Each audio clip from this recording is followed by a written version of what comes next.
Good morning guys. तर आज आहे day 6 of 100 days daily blog challenge. आणि आज पण मी लेटच उठले होते बिकॉज मला कॉलेजला नव्हतं जायचं. आणि आज सकाळच मला काही प्रोडक्ट रिसीव झाले स्किन केअरचे बिकॉज मला ते सिरमनी जे मी रोज लावायचे त्याने मला जास्त फरक नव्हता जाणवत. त्यामुळे मी ऑर्डर केले होते आणि ते मला सकाळीच आले होते. त्यानंतर मग मी गेले मम्मीच्या ऑफिसला बिकॉज मी रोज बोलत होते मम्मी लेट येते. त्यामुळे मम्मी म्हटली चल तुला आज मी दाखवते मी कुठून येते वगैरे. रस्ता किती मोठा आहे. आमच्या घरापासून जायला तिच्या ऑफिसला 2 तास लागतात. त्यामुळे आम्ही सकाळीच निघालो होतो. आणि तुम्ही ते बघू शकता हा एकदम लेस क्राऊडेड प्लेस आहे. पूर्ण रिकाम होता हायवे. त्यामुळे मग आम्ही लवकर पोचलो. ऑफिसला गेल्यावरच तुम्ही इथे बघू शकता.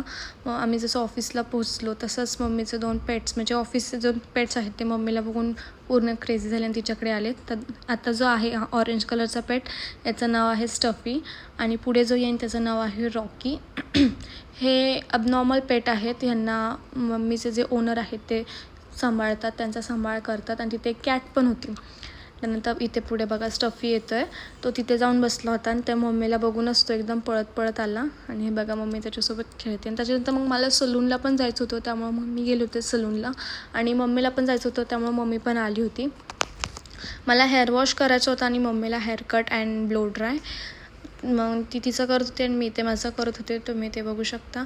तिथंच तिच्याच ऑफिसपाशी हे एक हबीब म्हणून सलून आहे. म्हणजे फेमसच आहे हे खूप. त्या सलूनमध्ये आम्ही गेलो होतो. आणि मग माझा दिवस बाहेर न खाता जाईन असं होऊ शकत नाही. त्यामुळं मी खाल्ली होती पाणीपुरी. आणि त्यानंतर मी घरी आले आणि फ्रेश झाल्याच्यानंतर मी बसले स्किन केअर करायला. तर नवीन प्रोडक्ट मी आज काढले नाही बिकॉज मला ते पॅक पीस चांगले वाटत होते. त्यामुळे मी आज सिरमच लावलं आणि उद्यापासून नवीन प्रोडक्ट मी लावणार आहे. तर हा होता आजचा माझा डेली रुटीन. आजची व्हिडिओ खूप शॉर्ट झाली आहे पण आज मी जसं शूट करू शकले नाही बिकॉज मम्मी होती. तर गाईज भेटूया नेक्स्ट व्लॉगमध्ये. तोपर्यंत बाय, सी यू सून.